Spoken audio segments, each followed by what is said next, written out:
बिस्मिल्लाहिर्रहमानिर्रहीम रब्बि इश्रह ली सदरी वयस्सिर ली अमरी वहलुल उक़दतम मिन लिसानी यफ़क़हू क़ौली। आज का हमारा लेक्चर है empirical and molecular formula. Empirical and molecular formula सबसे पहले हम डिफ़ाइन करेंगे एम्पिरिकल फार्मूला को। Simple whole number ratio of atoms in a molecule is called empirical formula. Simple whole number ratio of atoms in a molecule is called empirical formula. इसकी हम example लिखते हैं जी। Benzene का वैसे तो हमें पता है molecular mass molecular formula C6H6 है, तो हम उसको C6 कॉमन ले लें अगर C6H6 में से, तो हमारे पास CH बचता है, यानी CH is the empirical formula. Molecular formula actual number of atoms in a molecule is called molecular formula. Example is benzene C6H6. We are mentioning actual number of atoms. Likewise आप और भी example लिख सकते हो। मसलन आपके पास oxalic acid है COOH और COOH।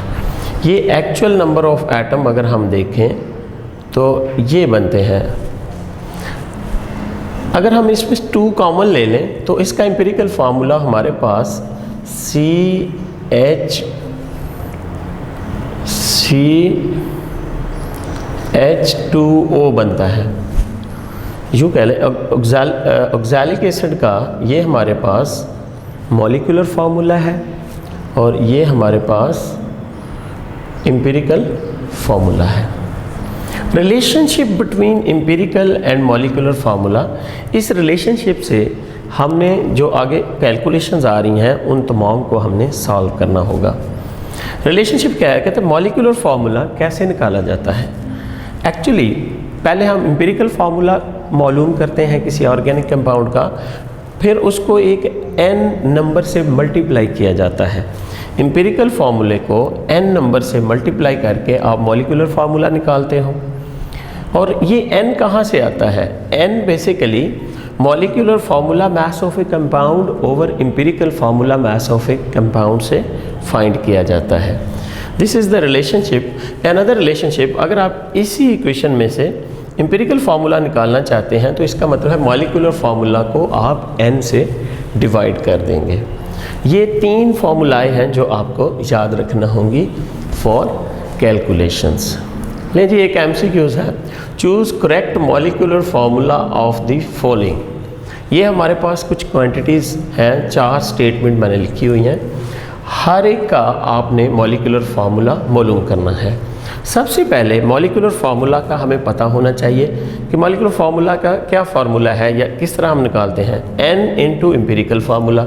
यहाँ पे क्या दिया गया है? यहाँ एम्पिरिकल फार्मूला दिया गया है, ठीक है, और एम्पिरिकल फार्मूला दिया गया है और मॉलिक्यूलर मास दिया गया है।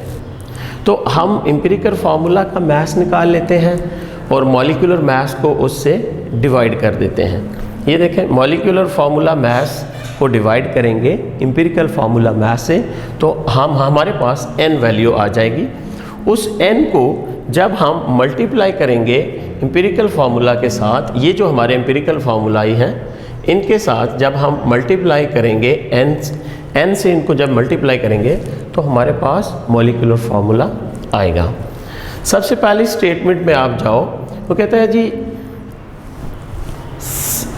Empirical formula of a compound is CH, ठीक है, and molecular mass of compound is 39। हम n निकालना चाहते हैं। यहाँ से n के लिए क्या फार्मूला होगा ये आपके सामने लिखा हुआ है। मॉलिक्यूलर फार्मूला मास जो कि दिया गया है और एम्पिरिकल का हम मास निकाल लेंगे। n हम निकालने जा रहे हैं। मॉलिक्यूलर मास हमें दिया गया है 39। Empirical formula mass carbon 12 + 1 13। हमारे पास 3 वैल्यू आ रही है n की। अब आप इधर ये जो 3 वैल्यू है इससे मॉलिक्यूलर फार्मूला फाइंड करें। मॉलिक्यूलर फार्मूला हमें पता है this is n into empirical formula हमारे पास है और n हमने अभी फाइंड किया है। n हमारा कितना आया था जी 3 इनटू एम्पिरिकल फार्मूला कितना है इसका CH। अगर हम 3 से इसको मल्टीप्लाई करें तो हमारे पास आ रहा है C3H3। इट मीन्स कि यहाँ पे जो मॉलिक्यूलर मास आ रहा है दैट मॉलिक्यूलर फार्मूला आ रहा है C3H3। इसी तरह हम दूसरी स्टेटमेंट देखें, empirical formula is CH2 and molecular mass is 28। Again हम क्या करेंगे जी, सबसे पहले n वैल्यू निकालेंगे। Molecular weight is 28 and empirical formula carbon 12 plus 2 hydrogen का मास 14 से इसको हम डिवाइड कर देंगे तो हमारे पास 2 आंसर आएगा, n वैल्यू 2। इस फॉर्मूले में आप इसको अगेन पुट कीजिएगा तो 2 वैल्यू आई है हमारे पास n की और एम्पिरिकल फार्मूला अब के बार हमारे पास CH2 है तो हमारे पास आंसर आ रहा है C2H4। मॉलिक्यूलर फार्मूला हमने इसका भी निकाल लिया। अब नेक्स्ट एक क्वांटिटी है जिसमें एम्पिरिकल फार्मूला C2H है एंड मॉलिक्यूलर वेट इज़ 100। हम क्या करेंगे, n निकालेंगे। n क्या है, molecular mass of compound over empirical formula मास। ये 2 कार्बन है, 2 कार्बन का मास 24 प्लस हाइड्रोजन का एक मास 25 से इसको डिवाइड करें तो आपके पास n वैल्यू आ रही है 4। तो इसका एम्पिरिकल फार्मूला है C2H। इसको हम किससे मल्टीप्लाई करेंगे, 4 से। मॉलिक्यूलर फार्मूला निकालने के लिए अगेन हम इधर ही वैल्यू पुट कर लेते हैं 4 इंटू C2H तो आंसर आ रहा है C8H2। C8H2। अब हमारी लास्ट कैलकुलेशन है, यहाँ पे कहता है empirical formula is CH3 and molecular weight is 60। सब first of all n value निकालें जी। n इज इक्वल टू है 60 ओवर एम्पिरिकल फार्मूला मास 12 प्लस 13 15 आएगा। आंसर क्या आ रहा है आपके पास 4 को CH3 को 4 से मल्टीप्लाई कर दें n इंटू एम्पिरिकल फार्मूला तो आपके पास आंसर आएगा C4H12। इस तरह से हम जब एम्पिरिकल फार्मूला दिया गया हो और मॉलिक्यूलर मास दिया गया हो तो हम molecular formula of a compound find कर सकते हैं। अब हम एक ओवरव्यू लेते हैं comparison of empirical and molecular formula का।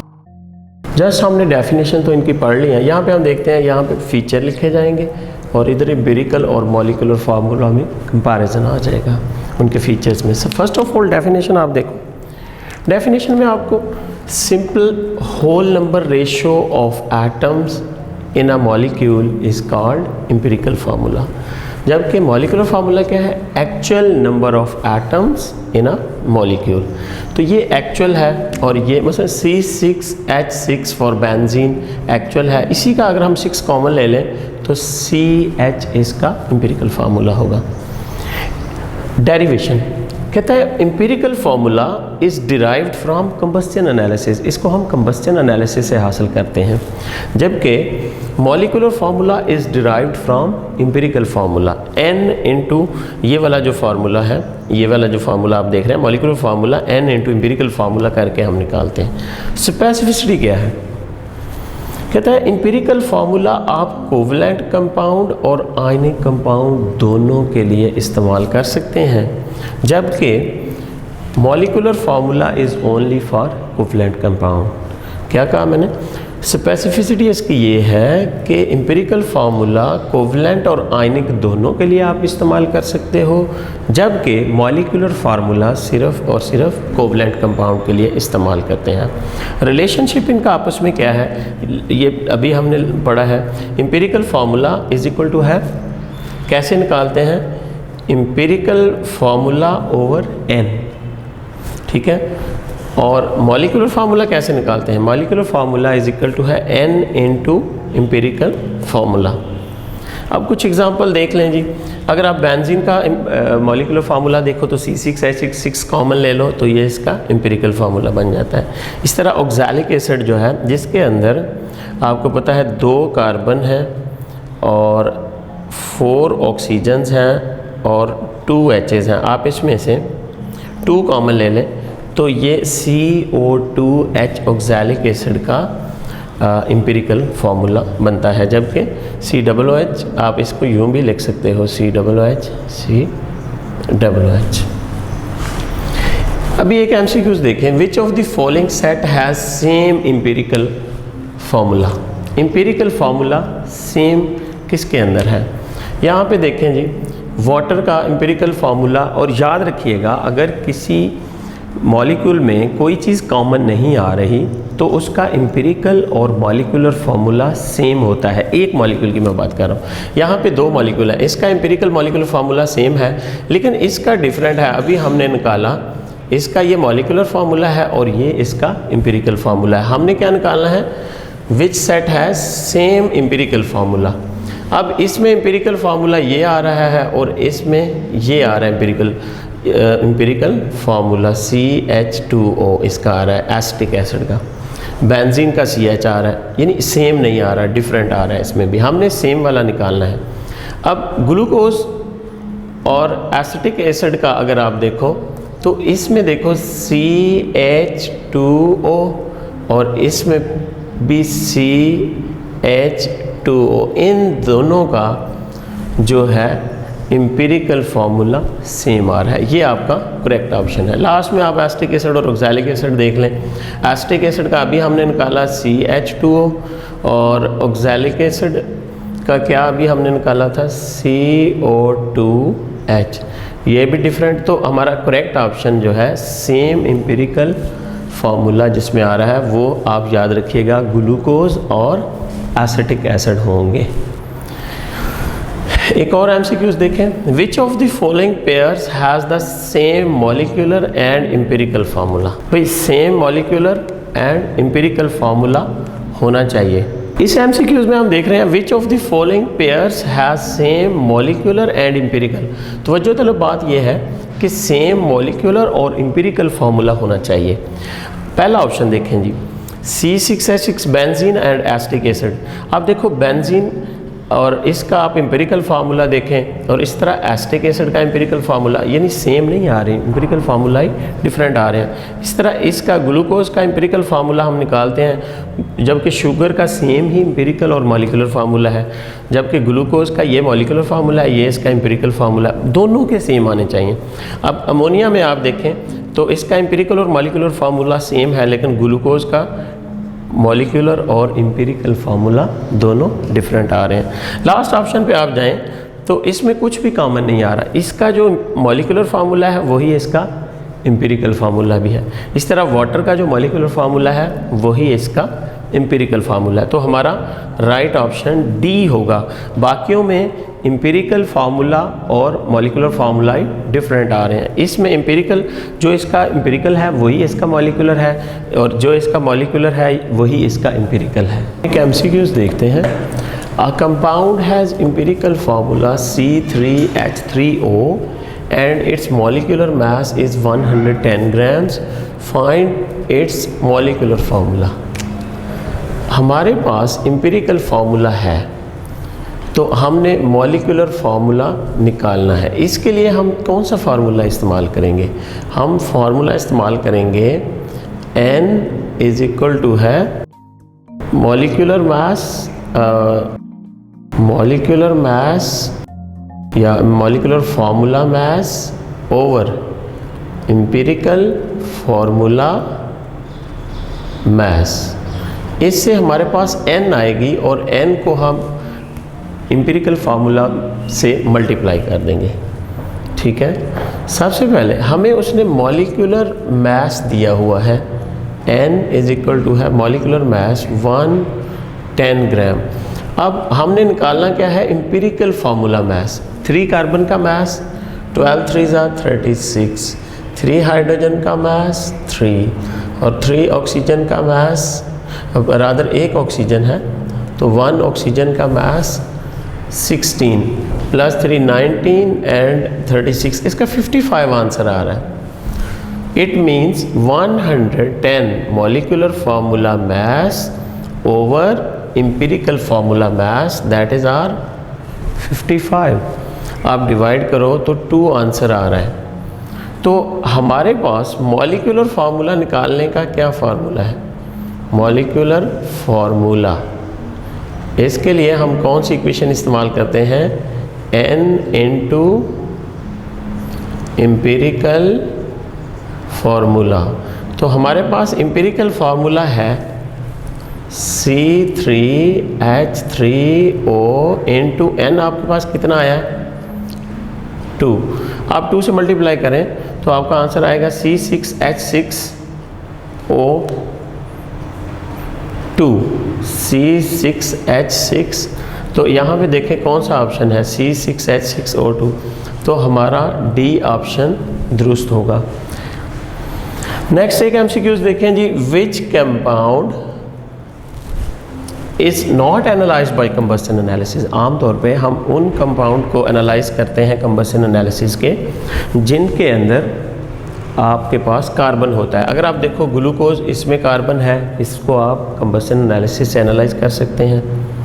C6H6 अगर आपके पास बेंजीन है तो ये भी ऑर्गेनिक कंपाउंड है।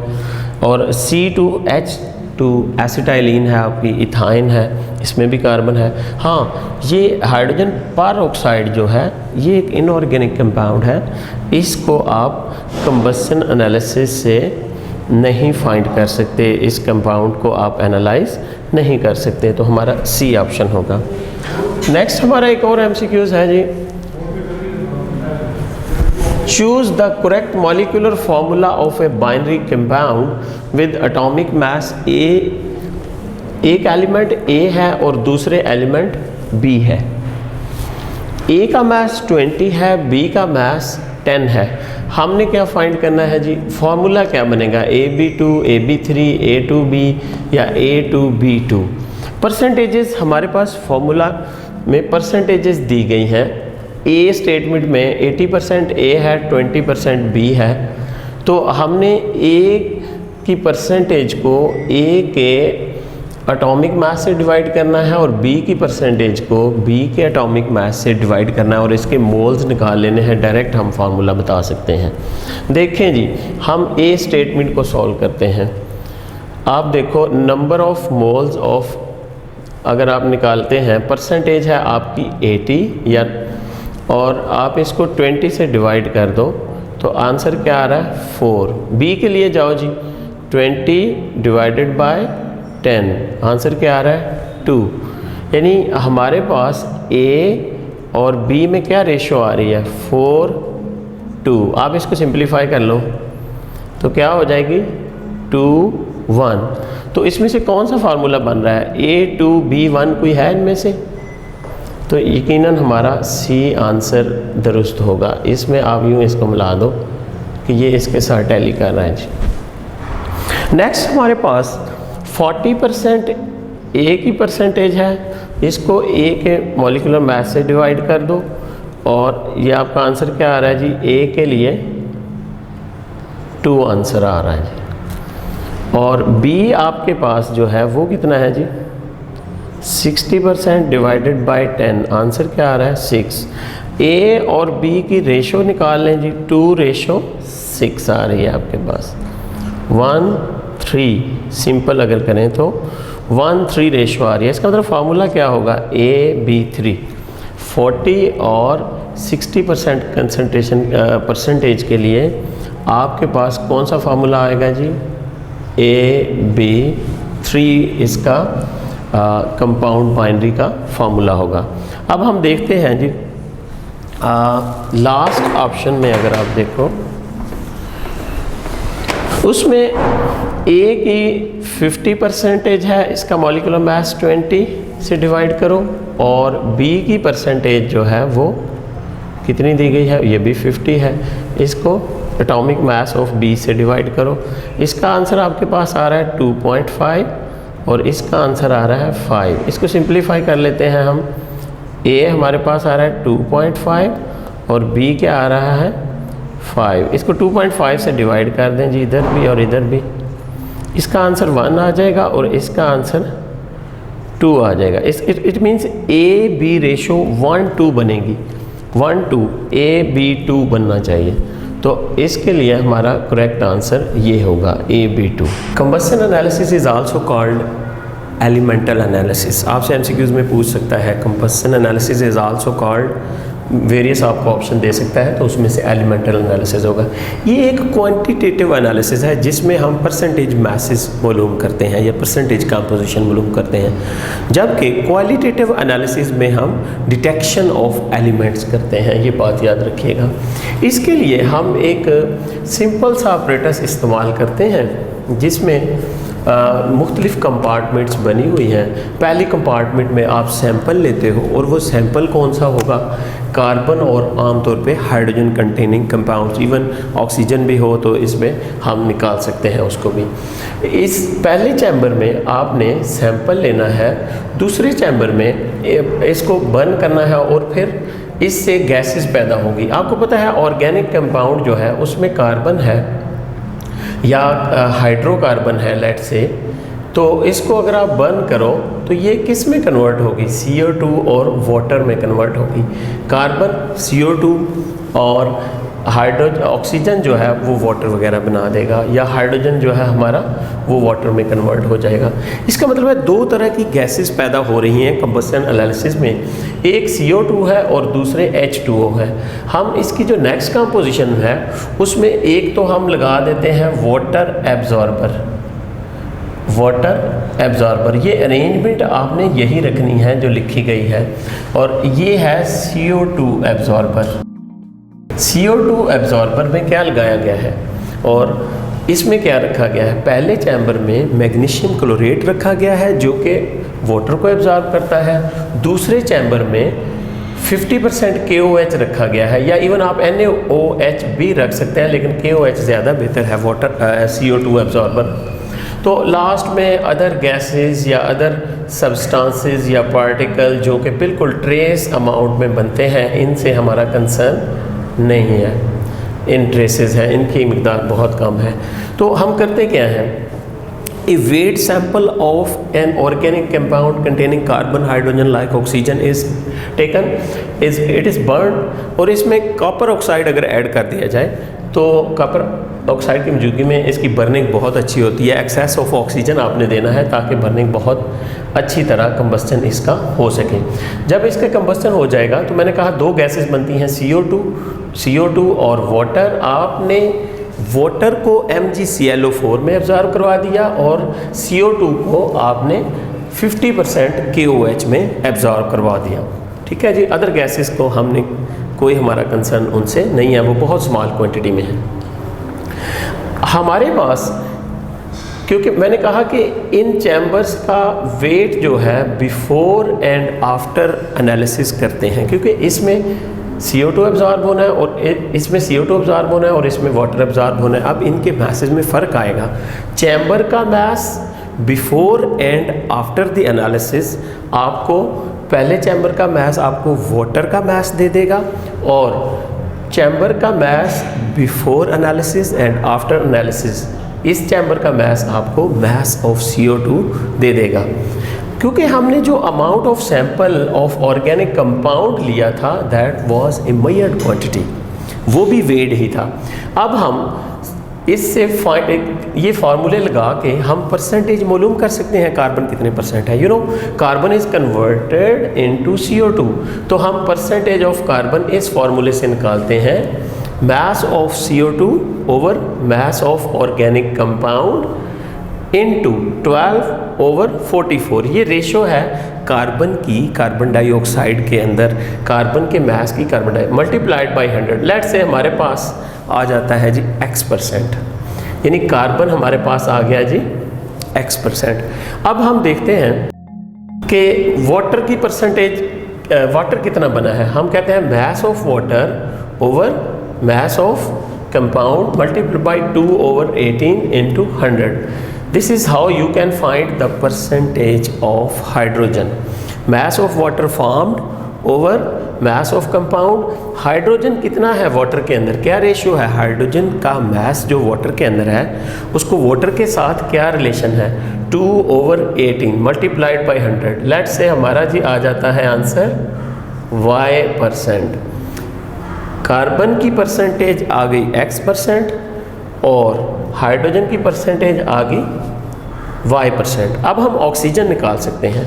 इस मेथड को कहते हैं परसेंटेज ऑफ ऑक्सीजन, कहते हैं डिफरेंशियल मेथड इसको बोला जाता है। भाई लेट से हमारे पास तीन चीज़ें हैं, 100% है एक चीज़, तो तीन चीज़ें हैं टोटल। दो चीज़ें आपको मालूम है, मसलन x प्लस y की परसेंटेज अगर आप निकाल दें तो ये x है आपका, ये y है, इन दोनों को ऐड करके अगर आप 100 में से निकाल दें तो बाकी क्या आ जाएगी, z%, that is the percentage of oxygen. जब आपके पास कार्बन और हाइड्रोजन की परसेंटेज आ जाएगी तो तीन ही चीज़ें हैं, तो तीसरी चीज़ क्या है आपकी ऑक्सीजन। तो आप 100 में से x plus y you mean percentage of carbon and hydrogen को माइनस कर दोगे। इस तरह हम परसेंटेज ऑफ ऑक्सीजन भी फाइंड कर सकते हैं। Now we discuss steps to find empirical formula. There are 4 steps to find empirical formula.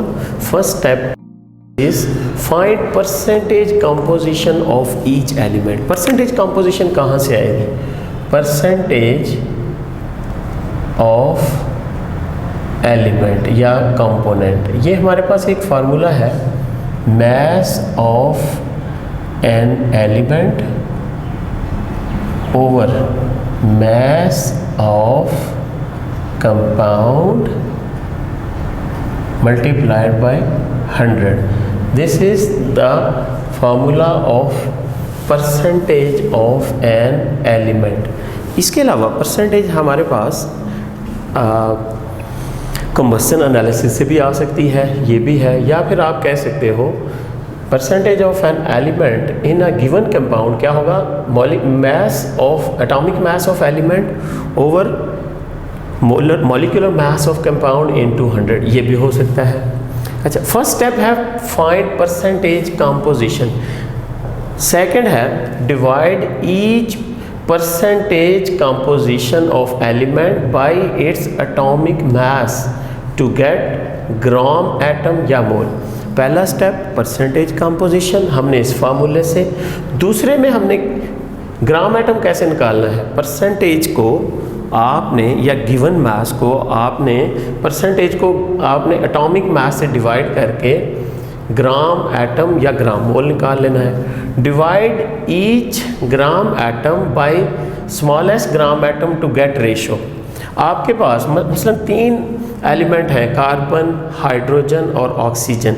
इनके जब आप मोल्स बनाओगे तो सबसे छोटे मोल से सबको तीनों को डिवाइड करके इनके दरमियान रेशो बना लें। If the ratio is whole number, भाई रेशो अगर होल नंबर आ रही है तो वो आपका एम्पिरिकल फार्मूला है। अगर रेशो होल नंबर नहीं आ रही, फ्रैक्शंस में है, तो वी हैव टू हमें इसको किसी ख़ास सूटेबल डिजिट से मल्टीप्लाई करके होल नंबर में लेके जाना होगा। परसेंटेज कंपोजिशन फाइंड करें।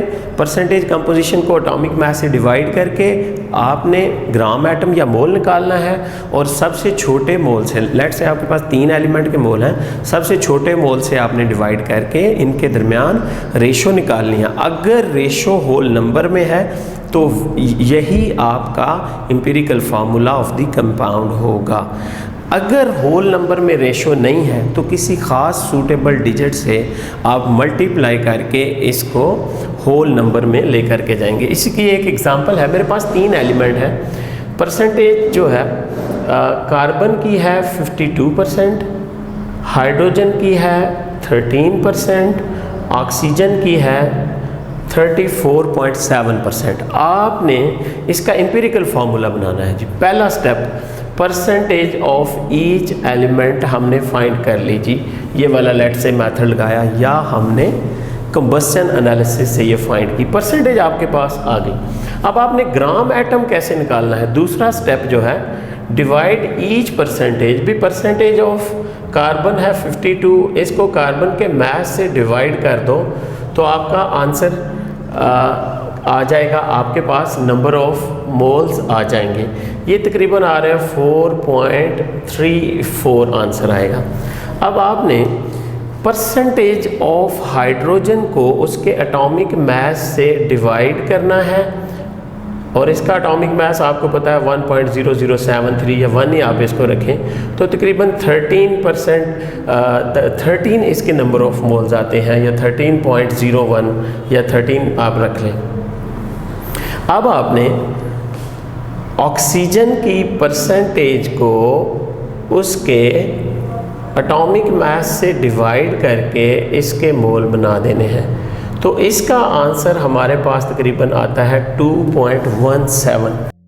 ये हमारे पास दूसरा स्टेप था कि percentage of each element is divided by its atomic mass to get mole ratio.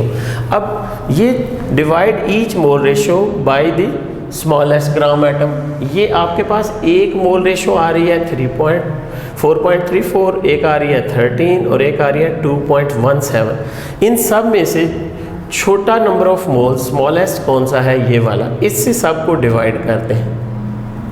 लो जी, इससे डिवाइड कर दें आप, तो अब देखें आंसर क्या आ रहा है। इसका आंसर आ रहा है आपके पास 2, इसका आंसर ऑलमोस्ट 6 और इसका आंसर 1 आ रहा है। तो इसका मतलब है इस कंपाउंड के अंदर 2 कार्बन हैं और 6 हाइड्रोजन है और 1 ऑक्सीजन है। This is how you can find empirical formula of A given organic compound.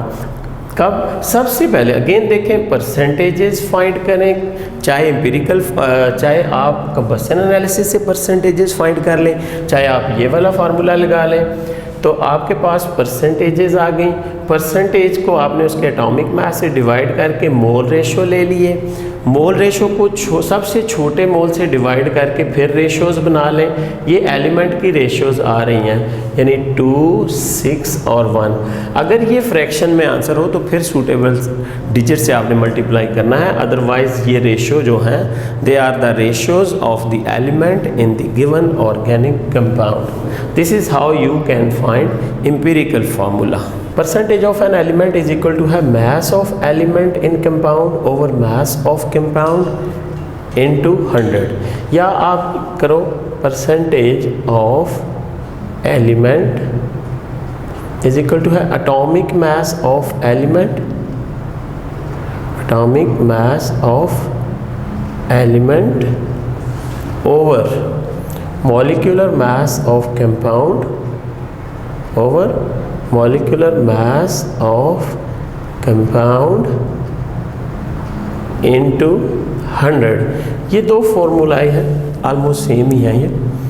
तो अब अगर हमें कोई परसेंटेज फाइंड करनी है, लेट्स से वो आपसे कहता है जी find percentage of nitrogen in NH3, तो कैसे फाइंड करेंगे? हमारे पास परसेंटेज ऑफ नाइट्रोजन हम फाइंड करने जा रहे हैं, परसेंटेज ऑफ नाइट्रोजन।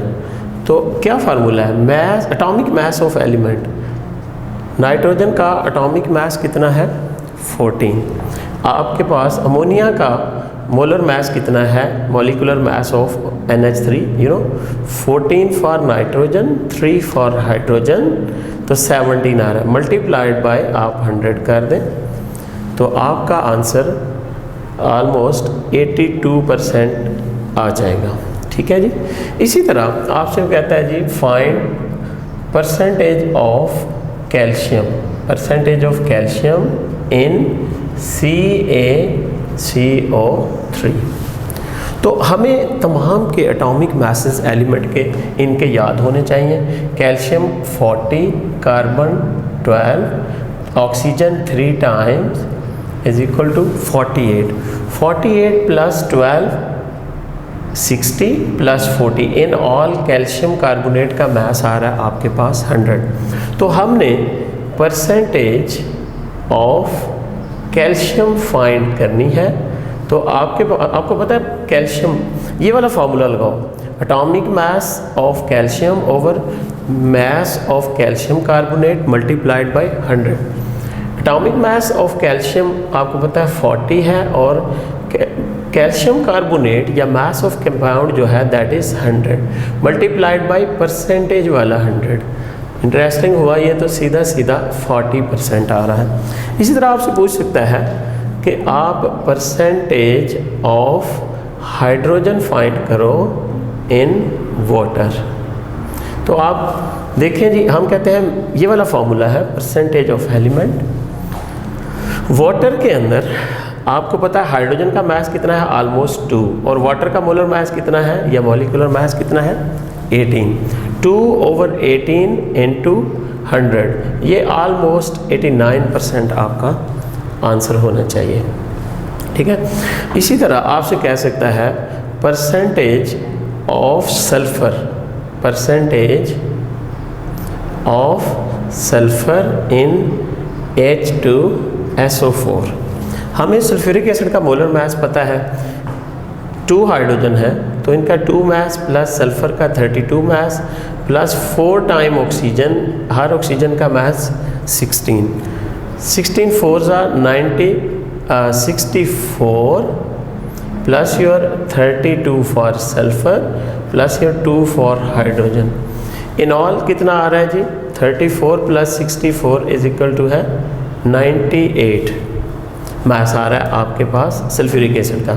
अब आप परसेंटेज ऑफ सल्फर फाइंड करो।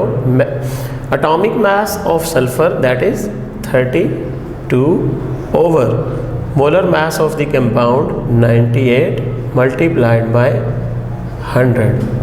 तो ये ऑलमोस्ट आपके पास 31 पॉइंट समथिंग 32 या इससे थोड़ा सा ज़्यादा आ जाएगा, आप इसको कैलकुलेट कर लेंगे।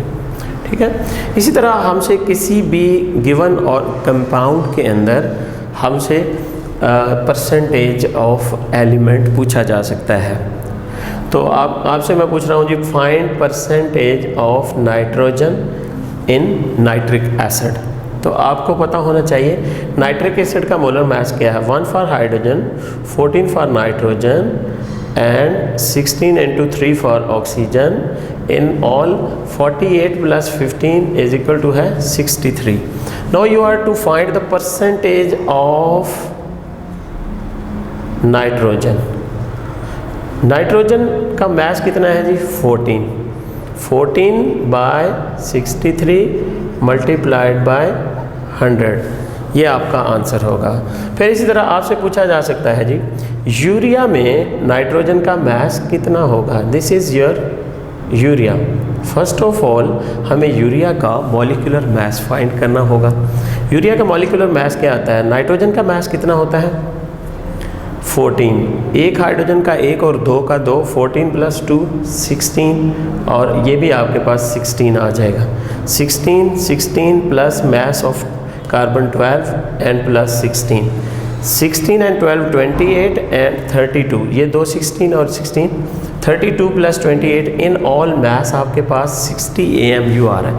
अब आपको पता है इसके अंदर नाइट्रोजन कितने हैं, 2, ईच नाइट्रोजन कंटेन मास कितना, परसेंटेज ऑफ नाइट्रोजन, हाँ जी, mass of element 14 plus 14 28 over mass of compound, mass of urea या molar mass of urea is 60 multiplied by 100। तो आपका आंसर ऑलमोस्ट 46% होता है। इट्स ओके जी, this is how you can find the percentages of various elements। अभी हम कुछ MCQs देखते हैं। Which of the following is not involve in determination of empirical formula. You mean कौन सा स्टेप ऐसा है जो कि एम्पिरिकल फार्मूला की डिटर्मिनेशन में इन्वॉल्व नहीं है। First, percentage of each element, ये हम करते हैं एम्पिरिकल फार्मूला की डिटर्मिनेशन में। Gram atom of each element, ये भी हम निकालते हैं, यानी moles. Atomic ratio of element, ये भी हम निकालते हैं। आइसोटोप ऑफ ईच एलिमेंट का कोई ताल्लुक नहीं है एम्पिरिकल फार्मूला निकालने से, यानी हम परसेंटेज भी मालूम करते हैं, ग्राम एटम भी मालूम करते हैं, एटॉमिक रेशो भी फाइंड करते हैं, जबकि isotopes of each element is nothing to do with empirical formula. Isotope का कोई ताल्लुक नहीं है इससे, ये वाला बी ऑप्शन होगा। CO2 in combustion analysis is absorbed by, CO2 को कौन सा केमिकल जो है वो एब्जॉर्ब करता है। फर्स्ट आप याद रखिएगा, पहले वाटर एब्जॉर्ब होता है, देन CO2 एब्जॉर्ब होता है। Magnesium chloride, magnesium chlorate, magnesium perchlorate बल्कि, और ये 50% KOH, all of this. You know, I have told you कि कार्बन डाइऑक्साइड के लिए 50% NaOH या KOH इस्तेमाल किया जाता है, जबकि ये वाला जो है magnesium perchlorate is used for the absorption of water. इसका ऑप्शन आपका C हुआ। Which two gases are formed in combustion analysis in excess of oxygen? अगर आप कंबस्शन एनालिसिस में एक्सेस ऑफ ऑक्सीजन देते हैं या क्यूप्रिक हाइड्रोक्साइड भी आप डालते हैं ताकि हमारा कंबस्शन अच्छा हो जाए, कॉपर ऑक्साइड वगैरह, तो कौन सी दो गैसेस बनेंगी?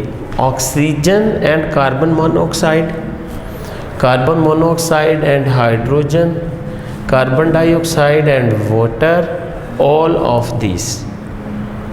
हमें पता है कि कार्बन के कोई भी कंपाउंड जब हम उसका कंबस्शन करते हैं तो वो कार्बन मोनोऑक्साइड या कार्बन डाइऑक्साइड बनाता है।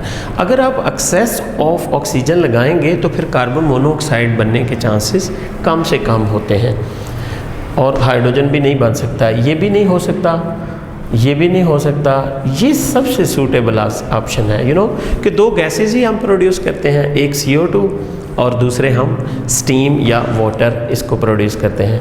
तो एक्सेस ऑफ ऑक्सीजन में हमेशा CO2 और वाटर ही बनेंगे ड्यूरिंग कंबस्शन एनालिसिस।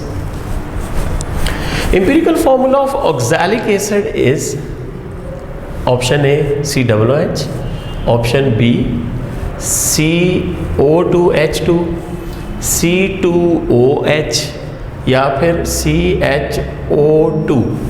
कौन सा होना चाहिए? फर्स्ट ऑफ ऑल हमें ऑक्सैलिक एसिड का फार्मूला देखना चाहिए, COOH।